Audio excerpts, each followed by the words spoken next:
All right, everybody, welcome back to my studios in Hilliard, Ohio, my Jerseys of Hope studios. I haven't been this nervous for an interview in a while. And it's really weird because I really don't get nervous very often, but I'm nervous today. I'm not gonna lie. It's a it's a pretty big day in our house because my daughter attends Liberty, and my guest is a big influence in her life, whether he knows it or not. So, Josh, can you introduce yourself, and we'll go from there. Yeah, that's so kind of you, Aaron. My name is Josh Rutledge. I have the privilege of serving as the Vice President of Spiritual Development for Liberty University. The privilege of getting to play a small part in just the spiritual formation and development of people like your daughter, who I don't think I've had the privilege to get to meet yet. But when you reached out last or a couple months back and just shared a little bit about her experience here, that's incredibly encouraging to just hear what is happening in the lives of people like her and other students that are here on this campus. It's a special place. So thanks for having me on to talk a little bit.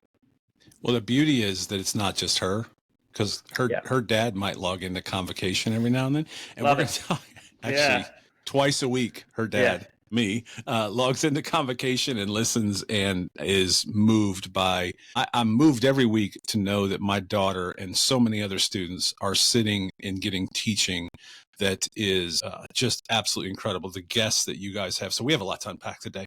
And we're going to talk about one specifically, where I became familiar with you and said, I just need to speak to this guy, because the interview that you did with Joni Eareckson Tada. I want to get into that, but not yet, because I have some praise for you real quick. Okay. As I said, I've got insiders at Liberty, and so there's a few quotes. First of all, I've been told that the nights that you lead campus community are don't miss nights. That's just one quote I've heard. He said that he speaks in an understandable way. He's well spoken. He's not afraid to dive deep. And he doesn't tiptoe around the truth. And I might have also heard that you're not afraid to step on toes, which is a great thing. So those are all pretty big things. I mean, what do you think when you hear that from the student body? Well, first off, I think every campus community is a don't miss night. Truly, I think it's a privilege the nights that I get the chance to speak. But I'm there every Wednesday night, regardless, obviously, of whether I'm up there or not, because I think we're really blessed as a campus with some folks who can really unpack and do some who are just used by God in incredible ways on Wednesday night. Obviously, it's such an honor to hear from students. In any role that I can play in this, but I truly am those are kind words, but I'm just I'm just one part of this larger whole of a whole lot of people that wake up every day and think about those students. One student last semester told me that I was based, and I didn't know what that meant. So I didn't know if he was criticizing me or complimenting me. So then I looked it up, and I realized, okay, I think that's a compliment. And so now I've tried to add that into my Gen Z lexicon, if you will. So I think I understand it now, but yeah. Well, I might be showing my age. Is there an Urban Dictionary? Is it, they still call it the Urban Dictionary, where words like based are captured? I think so. You got to be careful with that one. You don't know what you're rolling into. Exactly. But I heard it in another context and realized, okay, I think it's a compliment. I think it means somebody who's, well, this is going to be my own, maybe I don't know what I'm talking about. But as far as I could gather, it was somebody who's authentic and isn't afraid to just speak the truth regardless of whether it's popular or not. So I'll take it. We're going to run with that. Even if it's not true, we're going to run with that, because I have evidence. I already told you before you even told me that. I already have the evidence. I got receipts for the fact that students believe that as well. So it's I paid each of those students, my friend. I gave each of those students a gift card to send you that information. So And so, okay, so we've covered based, which is fantastic. When you speak to students, and I might have been watching one right before we got on, and I just appreciate it. I can see why it is connecting with students. When you're speaking to students, do you feel like you're speaking to your younger self? Yes and no. Yes, to the extent that I know what it's like for a lot of our students, not all, for a lot of our students, though, they grew up in the church, or have, like in your case, like a family context where, I have no doubt that your daughter has been receiving like a level of intentionality and development, like from parents who love her and a support system long before she shows up to ours. And that was true of me too. So I know what it's like to sit there and go, it's not like this is the first time I've heard this. So I do think I'm speaking to myself from that standpoint as somebody who, by the time I got to college, I was well versed in the Bible. I had grown up in the church and those sort of things, but that didn't necessarily mean that I was thriving in my own walk with Christ. I think, as you're probably aware, it's possible to have all those benefits, and yet until somebody, and a lot of times it does happen in college, until they make that like step for themselves in some respect, then sometimes it can almost become a hindrance to their own. They're just leaning back on, I know all that, but they haven't really leaned into it themselves. So I'm always cognizant of that when I'm speaking to students, that as there's someone in the room that thinks they've got it all sort of figured out. That was kind of me. But from another perspective, no, because I think the students that are part of this generation are so different than even I'm 37 years old, so it wasn't that long ago that I was in their spot, but it might as well be, a larger gap, just because of how different I think the generations are, because of what their experience. Some of it's related to technology, so I didn't grow up, with a phone, an iPhone. Right. I didn't grow up with. I remember as a kid getting first time I heard dial-up internet. It's like, oh wow. So that has changed the nature of development and formation for students. I think when I speak to students, I certainly know I'm not talking to just the younger version of me, because their experience is so drastically different of what it looked like for them to be a teenager and now as a college student than it was for me. No doubt. No doubt at all. And so I want to say this too. I graduated from Mount Vernon Nazarene College. So a little shout out to Mount Vernon Nazarene, now university. It was college when I was there. My middle daughter goes to Grace. My son actually attended Mount Vernon Nazarene, and then my daughter attends Liberty. And so to your point, I think it is, just because you attend a Christian university, let's call it, doesn't mean that you're, and your parents, you grew up in the church. So that's my story. I grew up in the church, just like so many probably grew up in the church, was in the church every time the doors were open, but I wasn't living a Christian life. And so until I got to college and had to really flush that out on my own. And that's so many people's story, I think. And so I appreciate what you said, because I do have 3 that all attended Christian universities, but what I've seen in them is, and I don't know what they're learning in class, whether it's accounting or whatever they're learning in their degrees in, that's awesome. But for me, as their dad and hopefully the spiritual leader of our home, it would be that they are grasping their faith. And I can tell you, in my daughter's freshman year, she has grown beyond belief at Liberty. Yeah. And for that, I don't know what she learns in the classroom, but for that aspect, it's invaluable. Yeah, well, just to brag on Liberty in that respect, I think the reason that's not an atypical story, it's not everyone's story, like, because it's going to look different for people. But the reason I think that experience for your daughter is not atypical is, I think there's a level of intentionality behind a student's development here, and the classroom plays a big part of it, because who's in the classroom matters a lot. We have a lot of professors here, and I'm sure your daughter could testify to this, that might be a math teacher, but they see themselves as more than just a math teacher too. Like that might be someone who's doing an intro to psychology course, but they see themselves as more than just that. So we have professors here who just care deeply about the spiritual well-being of the students on this campus. And then probably bigger than all that, I think, is just the overall intentional community that students are grafted into when they show up on this campus. So when your daughter came last fall, it wasn't as if somebody just asked her to belong in community. Like, she was assigned folks who it's like, that's your community group leader. That's a peer on your hall who you don't have to go out of your way to like find out, where do I belong? Maybe I'll meet some friends. It's like her first week here, somebody was knocking on the door going, hi, my name is whatever. Would you like to belong with us this Wednesday night? In other words, you're not having to go by yourself on Wednesday night. We're going to be sitting there praying with you afterwards. So for many students, and I imagine this is your daughter's experience, all they have to do is say yes.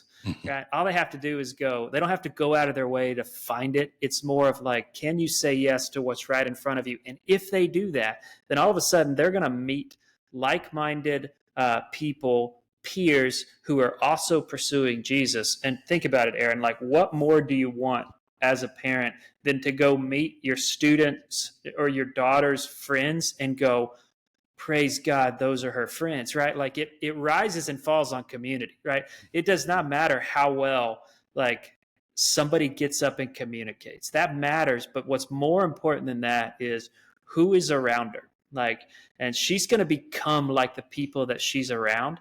And so if you can intentionally surround a young person with other people who they're not perfect, but at least they're swimming in the same direction. Mm-hmm. Like, golly, that just has the proof is in the pudding, if you will, of, yeah, that makes a big difference. Obviously there's, for every one of those cases, and it's not to slight, other universities or anything like that, but think of the stereotype now that is so present in our culture of somebody sending their son or their daughter off to school, and then their story is, what happened?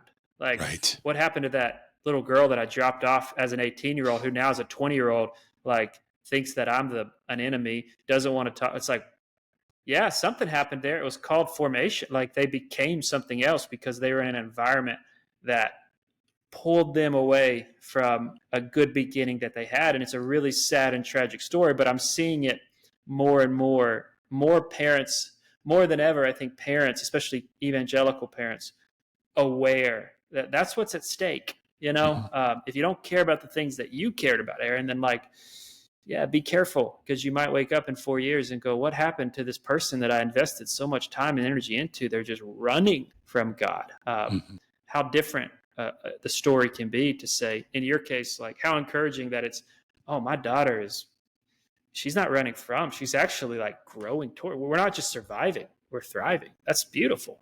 It is beautiful. And it, as evidence of the fact that, and I wish I knew the titles, probably makes me not the best dad, but she's evolving and to be one of those people that knocks on the door in that community that you guys have set up. Exactly. That's exactly what she is doing next year at Liberty. Yeah, she's going to be a community group leader then.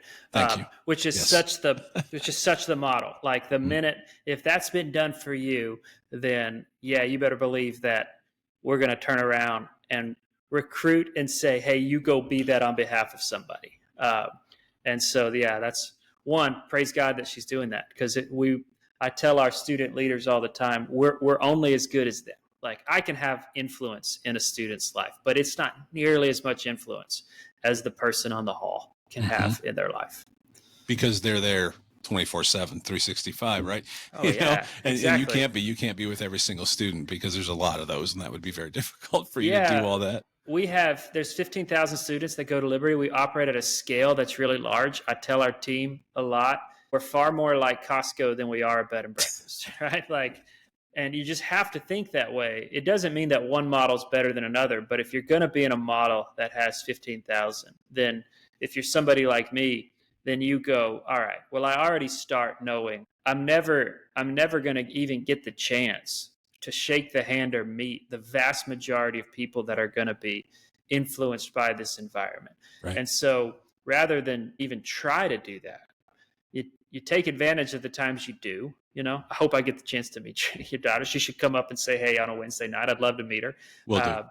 But even then, it's not like I'm going to exist in her life as like I'm not down there in the weeds with her on a week-to-week basis walking. Like, So if you're going to be that, if you're going to operate at that scale, you better have a model that can account for her, to where regardless of whether she ever got to meet me or meet the president or meet really any of the sort of public figures, it doesn't mean that she was not given the exact same level of opportunity and access to know Christ and grow in him.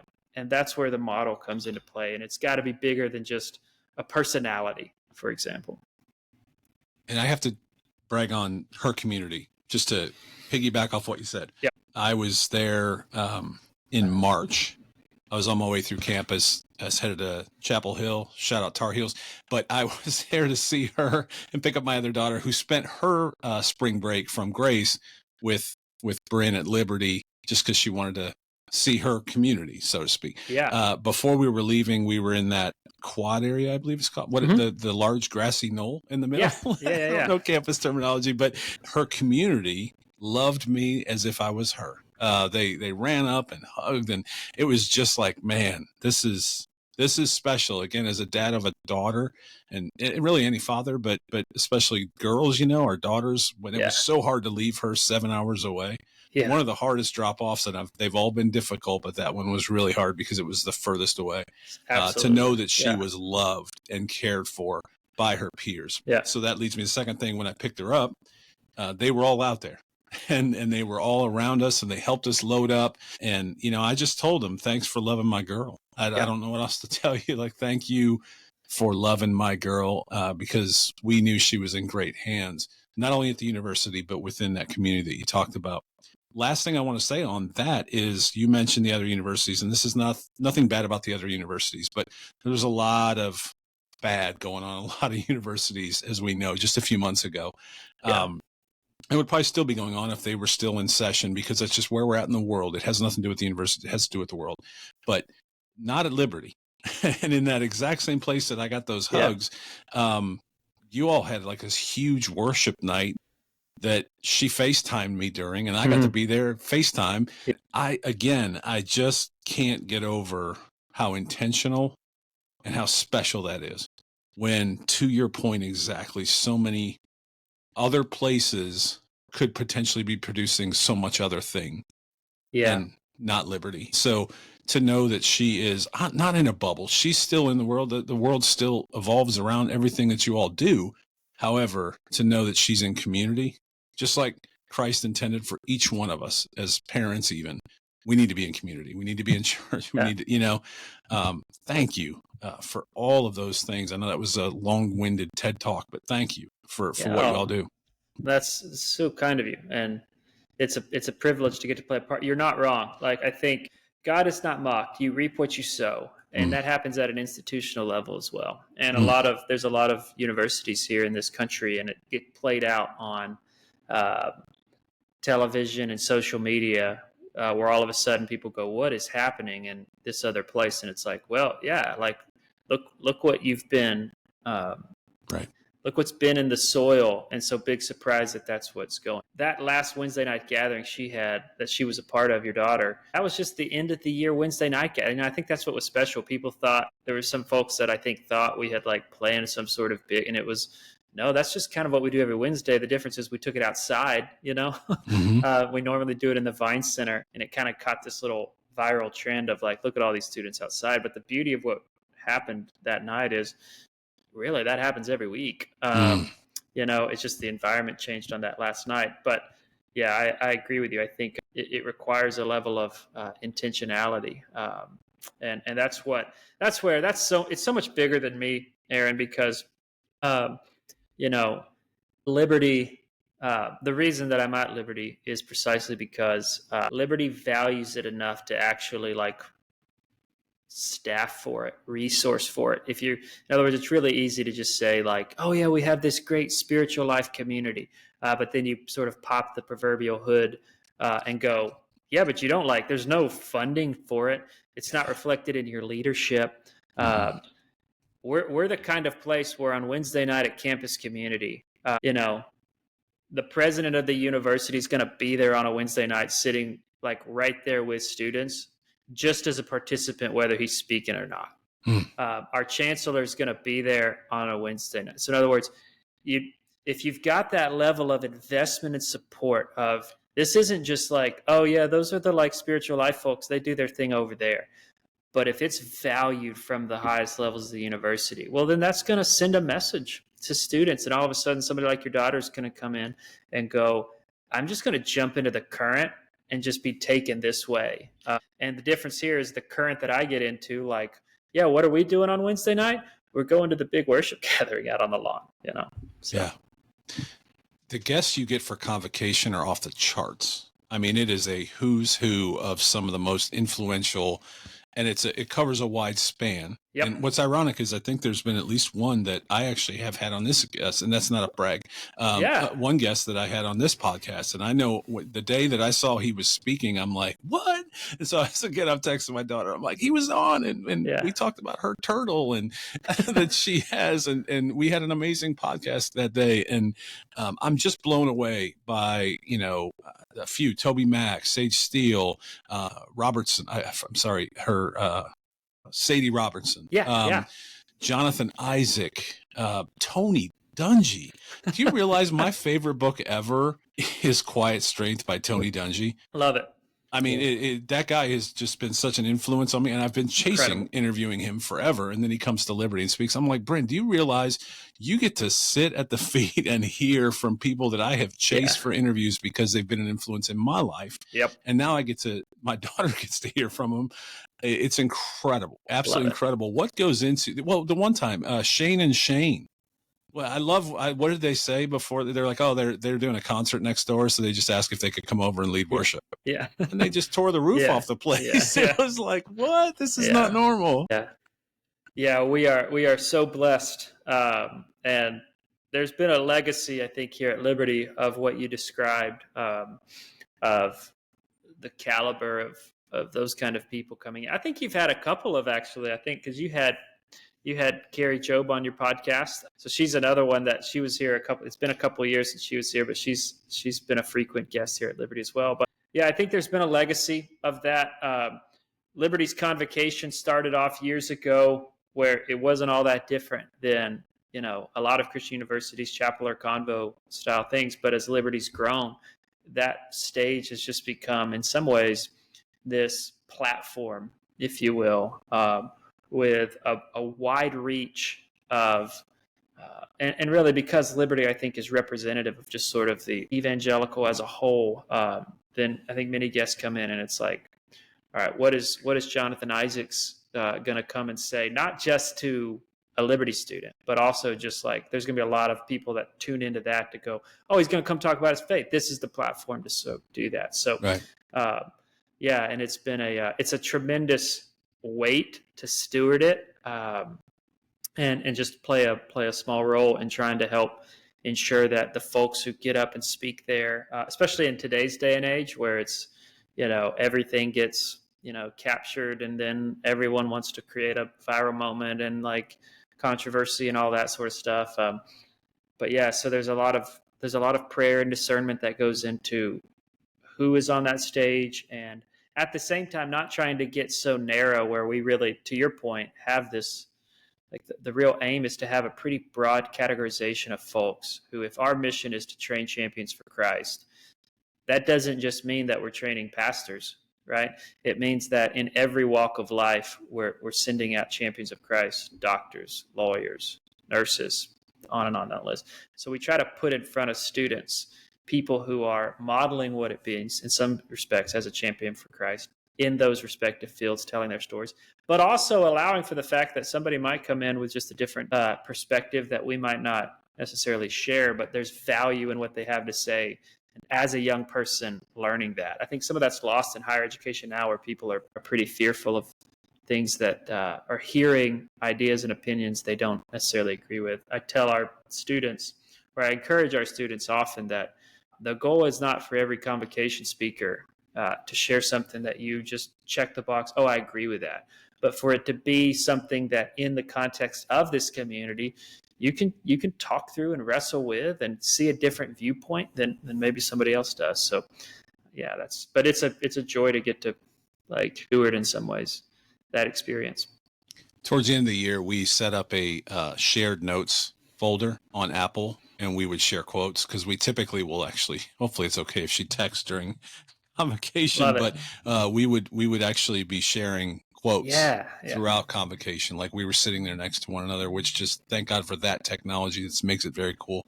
And so I want to go to that because how I became familiar with you, and I know we're going to run out of time soon, so I want to make sure I cover this. How I became familiar with you was an interview you did with someone from, I think, my time growing up. Absolutely, her story, Joni Eareckson Tada, tragic and yet beautiful. Just an incredibly difficult story. 18 years old.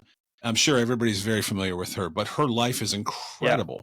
And that, as I sat watching it, I watched it twice. I cried both times when she talked about getting to heaven and laying on the sand, the warm sand. Man, that just rocked me both times. It was just incredible.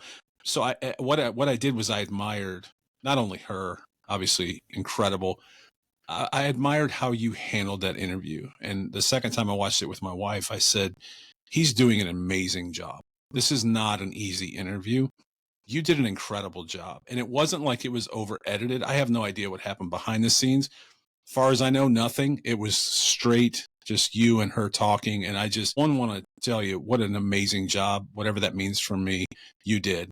And number two, just ask, like, I have to feel like it was a difficult interview. Because there was some challenges, right? Yeah. That was one of the more, well, let me just back up. First off, I had it as a dream of mine to have Joni Eareckson Tada come to Liberty. She's been before, but it had been many years, I think 14 years since she was here last. And so I had never had the chance to meet her or be in the room when she talked. I was super familiar with her story, but and it just had never worked out. And so finally, mainly because of her own sort of health, and as she's gotten older, it's just a lot more challenging for her to travel. She's in California, so to get over here to the East Coast and Virginia was going to be too big. So that was a new concept where we threw it out there. And I really didn't know, Aaron, how it was going to go, because I thought, I don't know, can we hold students' attention with doing something that's not like in the room? Also, the thought was like, do we do it as like a live stream like this and do it? And so then finally when we decided, no, let's just try to go out there and capture it well and do it this, and then we'll just show it to students. And here's where it was difficult for me. I knew that she was this treasure chest of wisdom. In other words, and I knew that like all of that was in there. But you do this, all the time in terms of sitting across from doing an interview. Like so much of getting to that goodness is how good can you lead somebody to sort of open up and get to share.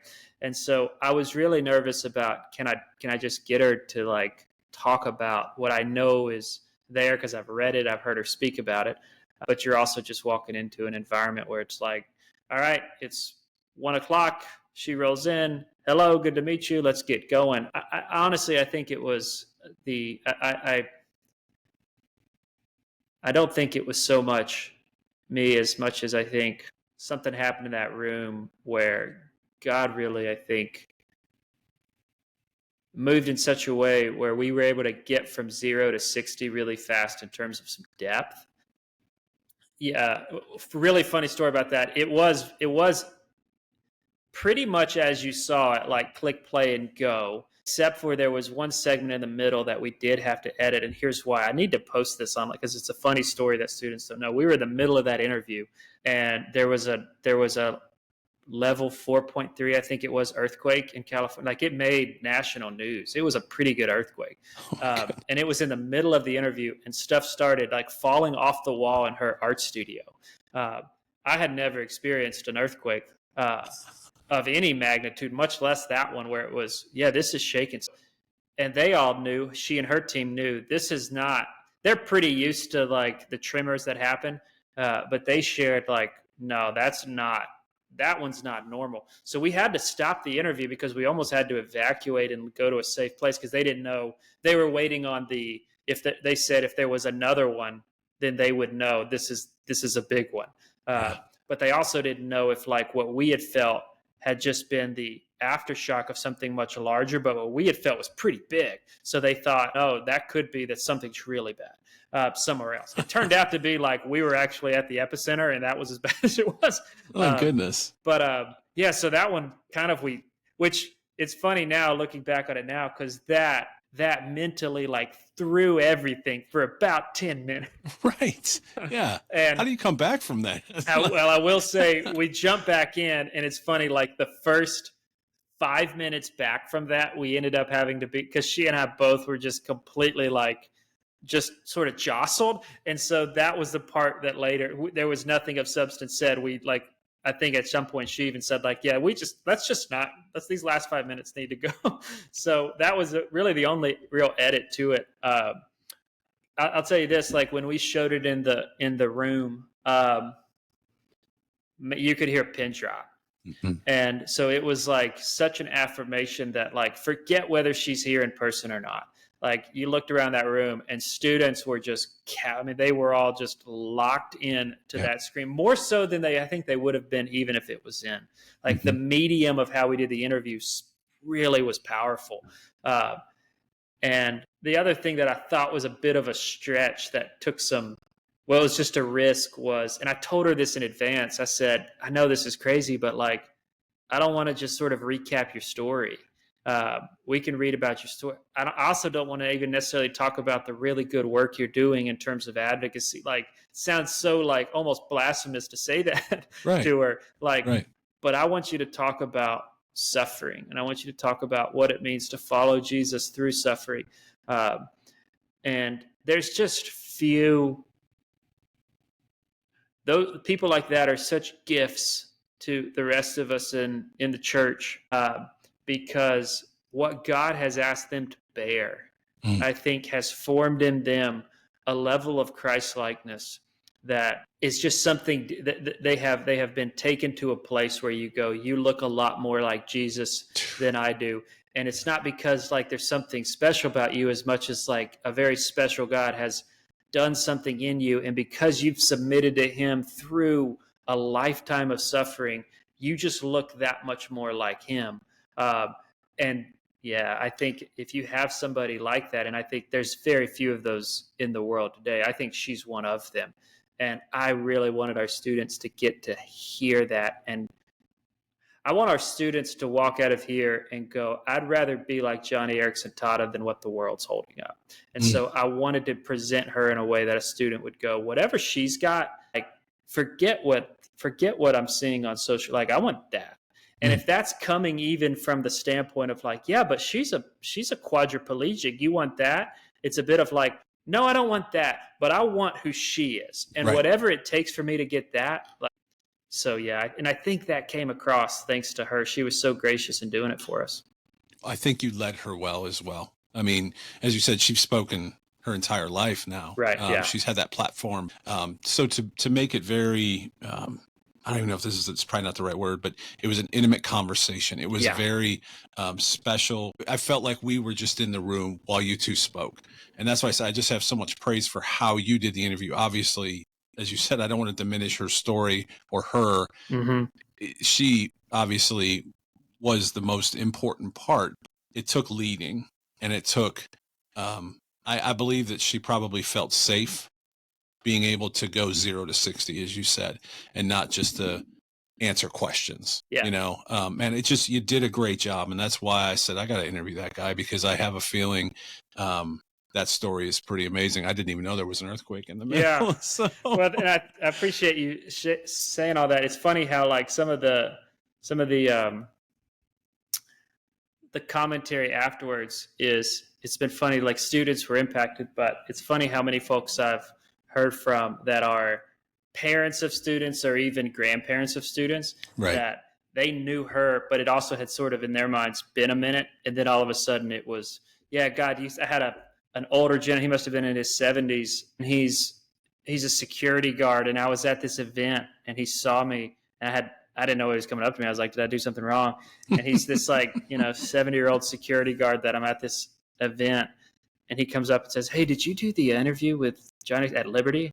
It's like, yeah, like, small world. And it's like, so it's funny how that interview like actually ended up reaching people like that, and they remember her from back when, like, they've grown up in some ways with her story, but to see it sort of captured. So that was a really neat thing that I didn't even anticipate, of how it would be used to bless, folks who remember her story from years ago.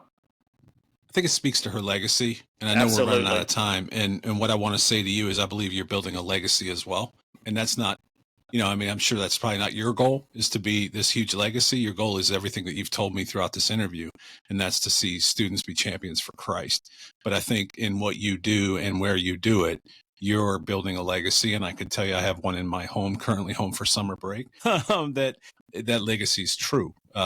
They honor you. They are excited to hear from you, and that speaks a lot to you. I know you and I've never met outside of this interview today, but I have no question I can say those things and feel confident that she's where she's supposed to be, and I believe you are where you're supposed to be and doing what you're supposed to be doing right now, and that means a lot. It really does.